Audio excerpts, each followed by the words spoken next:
အားလုံးပဲမင်္ဂလာပါအငင်းမြင့် education မှာယနေ့သင်ကြားမယ့်သင်ကြားရေး lesson ကတော့ G9 သင်ယူအခန်း1ရဲ့ Lesson-3 ပဲဖြစ်ပါတယ်ဆရာတို့ irrational ကိန်းများနှုတ်ခြင်းအပိုင်းကိုဆက်လက်လေ့လာလိုက်ရအောင်ပါဒီမှာဆိုဆရာတို့ပု္ပ္ပာ3ပုဒ်ရှိပါတယ် irrational ကိန်းတွေကိုနှုတ်ခြင်းကလည်းပေါင်းခြင်းနဲ့အတူတူပါပဲအတွင်းထဲကကိန်းတွေကိုပေါင်းခြင်းနှုတ်ခြင်းပြုလုပ်ပေးလို့မရပါဘူးရှေ့ကမြောက်ပေါ်ကိန်းတွေကိုပဲပေါင်းခြင်းနှုတ်ခြင်းပြုလုပ်ပေးရတာပဲဖြစ်ပါတယ်နံပါတ်ကကြီး 5 root 2 minus 3 root 2 လို့ပေးထားပါတယ်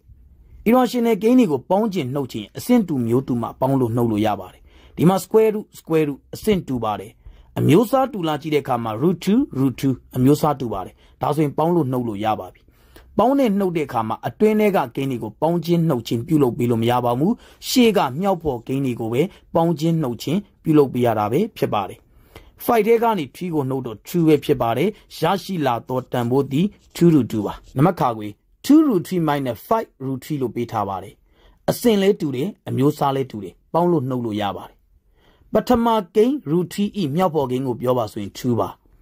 ဒုတိယကိန်း root 3 မြောက်ပေါ်ကိန်းကိုပြောပါဆိုရင်5ပါ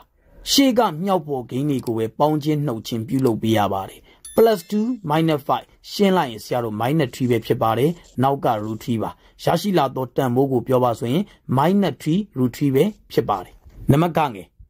3 root 5 into root 5 minus 3လို့ပေးထားပါတယ်ဒါဒီဆရာတို့က factor form မှာ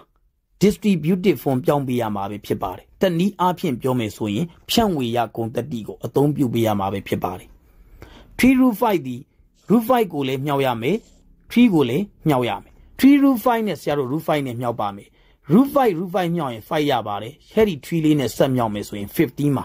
3 root 5နဲ့ root 5နဲ့မြောက်လို့ရရှိလာတော့တန်ဖိုးသည်15ပဲဖြစ်ပါတယ်လက္ခဏာက minus ပါ3 root 5နဲ့3နဲ့မြောက်ပါတယ်ရရှိလာတော့တန်ဖိုးသည်9 root 5ပဲဖြစ်ပါတယ်3လီက9ပါ